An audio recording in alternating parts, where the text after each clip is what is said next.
ஒரு அம்மா உங்க பையனை எழுப்பதுக்காக ரூம் கதவை திறந்து பாக்குறாங்க, பையனை பெட்ல காணும். பின்னாடி திரும்பி பாக்குறாங்க, மேல் மாடிக்கு போற கதவு திறந்து இருக்கு. உடனே மேல போய் பாக்குறாங்க, அங்க போய் பார்த்தா ரொம்பவே ஷாக் ஆயிடுறாங்க. ஏன்னா சோஃபால ஒரு crocodile அவங்க பையனும் பக்கத்துல உட்காந்துக்கிறாங்க. அதை பார்த்தோன்னே நம்ம பயத்துல கத்துறாங்க. அந்த பையன் ஏஞ்சி பயப்படாதமான்னு சொல்றான்.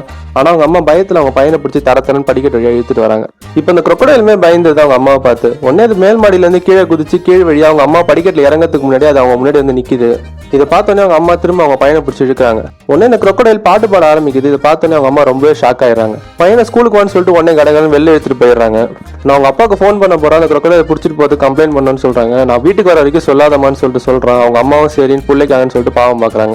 பையனை ஸ்கூலுக்கு அனுப்பிச்சு திரும்ப வீட்டுக்குள்ள போய் அந்த முதல்ல இருக்கான்னு பாக்குறாங்க. அவங்க தேடிக்கிட்டே மேல போய் பார்த்தா அது பாத் டப்ல படுத்து குளிச்சிட்டு இருக்கு. அவங்க அம்மாவை பார்த்தோன்னே அதுவும் வெக்கப்படுது. இவங்களும் பயந்து வெளியே வந்துடுறாங்க. அவங்க அம்மாவை இம்ப்ரெஸ் பண்றதுக்காக முதல்ல என்ன பண்ணலாம்னு யோசிக்குது. அப்ப குப்பத்தொட்டில இருந்து ஒரு கவர் எடுத்து அவங்க கிட்ட போடுது. அந்த கவர் அவங்க தான் குப்பத்தொட்டில போட்டுருப்பாங்க. இவங்களுக்கு என்ன பிடிக்கும்ன்றது அது வீட்டுக்குள்ளேயே ஒளிஞ்சிருந்து பாத்துருக்கோம். சமையல் செஞ்சு இம்ப்ரெஸ் பண்ணலாம்னு சொல்லிட்டு அது பாட்டு பாடிட்டே சமைக்க ஆரம்பிக்குது.